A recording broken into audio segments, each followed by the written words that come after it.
Hi everyone and welcome to ChemActiv ChipChats, and for this episode I will be joined in by a very inspiring woman. She is a chemical engineer. She graduated in UP Los Baños and she also finished an executive education program in Harvard Business School. Let us all welcome the CEO and founder of ChemActiv, Shale Albao. Thank you, Erica. Hi, everyone. It's nice to be here. So Shale, tell me more about yourself. Yeah, so my background was, as you mentioned, chemical engineering. And I remember when I was in UPLB, so our thesis advisor asked me, like, what do you want after chemical engineering, after finishing the course? And at that time, I said na I really wanted to be a sales engineer. So I guess even from that early on, gusto ko talaga ng sales pa. Oh. So there were options, right? You're a chemical engineer too, so you would know this. There are several options in the chemical engineering field. So pwedeng to do lab work, pwedeng to do design, plant design, pwede to do so many other things actually. But I guess even from the very beginning, as a student, I wanted na to do the sales path or the business side of chemical engineering. And so after graduating, I joined several companies. I was in an oil company at some point, well, two different oil companies. I also worked for government for some time as a biofuel researcher. I was also part of a coaching community, so I did life coaching. And at the same time, I guess the most recent, just before starting ChemActiv, I was part of a chemical distribution company, very similar to ChemActiv. For a long time, sales talaga and on the business side.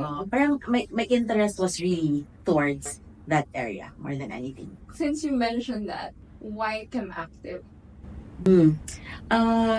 So even before, it was really, at that time, medyo early stage of starting a career as a sales engineer. I wanted to have a chemical distribution company. But at that time, hindi pa ako sure anong klaseng chemical distribution siya, anong field, anong area. But I knew I wanted to do a chemical distribution company. Siguro, years after being employed with several different companies, I get to pick up things that I learned along the way. Parang there are things that I realized na, I wanted to do this if I start my own business, or at the same time, things also I realized that I don't want to do this. I'm talking more about culture building within the organization. I also noticed that one of the hurdles in chemical distribution was ang hirap-hirap talaga ng process of doing chemical sales. Ang daming documentation, ang tagal ng process. Usually, ang daming kailangan kausapin. So, that process was parang ang tedious niya and it takes too much time. And so what I wanted to create when starting with ChemActiv was I wanted to, as much as possible, lessen the time for people. Why? I guess because during the years that I was working, in my head, kailangan ko talagang sobrang busy, I had very little time for my family, my parents, my brother. I had very little time for my family. And those early years of my education, parang na-miss out ko. Spending time with them and being with them. So, I said, if I start a chemical distribution company, one of the things that I really want to focus on is building the culture wherein efficient yung mga processes, not only within the organization, but the process also, especially for the customers, so that we get to spend our time where it matters. Yeah. So, parang of all the possible na route, bakit chemical distribution company talaga in mind?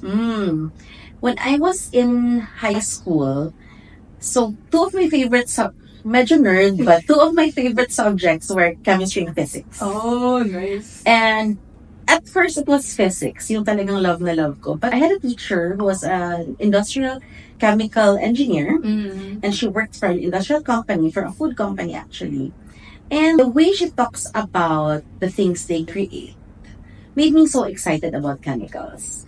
And realizing that in our everyday life, we deal with chemicals. Pagising natin, when we take a shower, when we eat, when with everything that we do, we deal with chemicals. So parang it became an exciting world for me. Kaya siya naging chemical distribution. Ang galing ng plan mo na that problem na medyo tedious nga, and ang ganda ng idea mo to make it simple for them. Yeah. Maybe also because that was one of the turning points in my own life, realizing that, oh, I was spending so much time working that I did not have enough time for family. And so the gift of ChemActiv to me actually was it allowed me time to spend time with family. And I wanted to share that gift with other people, with people at work, with our customers. Kaya as much as possible, if pwede, to simplify things, to just focus on things that matter. Kumbaga, the service delivery, the excellence is there. But things can be made simple para mabilis magawa, but of course, the quality doesn't suffer. Grabe. I love your passion towards that. Tapos, Shale, since, di ba, you mentioned, and I know that ChemActiv is already 7 years old na din. Yes. And I just want to ask also, were there any challenges or hurdles when you started ChemActiv? Just before starting ChemActiv, I was really feeling so passionate about it. Sobrang, I was excited about it that I did not realize that I was losing sleep, but I did not mind kasi sobrang excited ko talaga. And I feel like it's going to be an opportunity to serve a lot of people. So yon. But then when it started, doon na pumasok yung a lot of self-doubt. Tama ba to? Am I the right person for the job? Can I actually do this? Doon na nag-start. So in the beginning, pumasok lots of self-doubt. But I was so fortunate to have people, even before starting ChemActiv and during the first few people that was there from the very beginning. People who believed in me, and because of their belief, it also allowed me to believe in myself. And that helped me overcome the self-doubt in the beginning. I realized din on what you said na you're surrounded with people who believe in you. So, important din talaga yun, no? Yeah. To have Yeah. the support system. Yeah. It's good if we have, we're fortunate if we have that in our lives. But if we don't, pwedeng hanapin. Yes, I love it. Yeah. Ganda nun.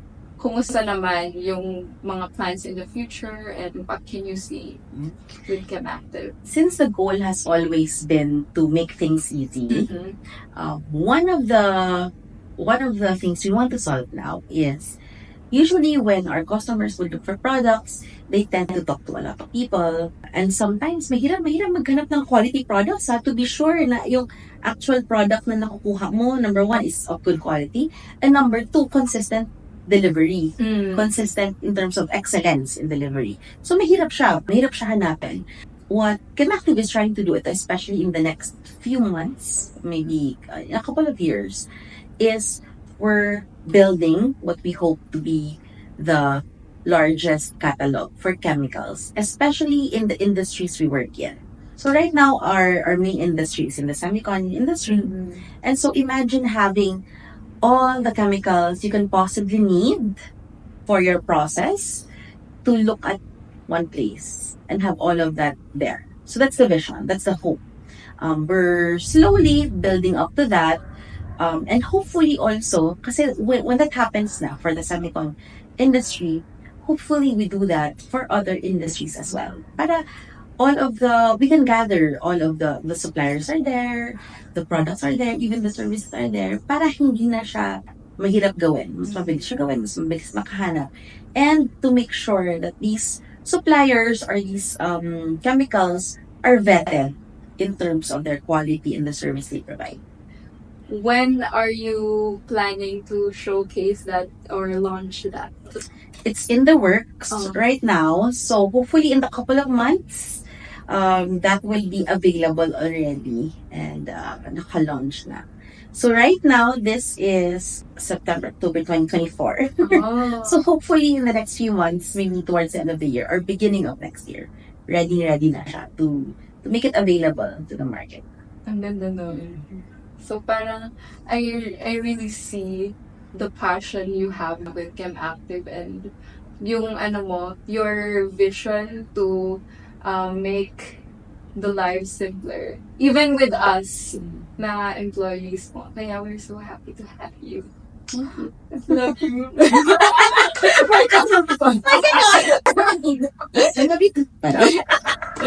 God, thank Ayan, you. thank Thank you you. sa time mo. Even though you have a very busy schedule, you still took the time to have this podcast with me. Thank you also, Erica, for starting this podcast and for helping us share things about ChemActiv and things that hopefully over time will be very helpful for the people that we serve. Yay! Thank you and bye-bye. Thank you guys. Thank you. Yeah, thank you. Tapos hindi pala na,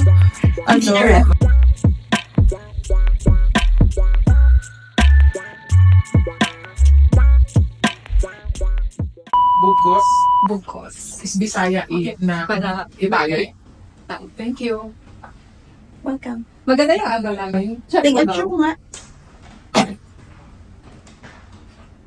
Yes! Yes. O diba? Ang ganda naman. Chan check. Chan. Ay, wala. Wala.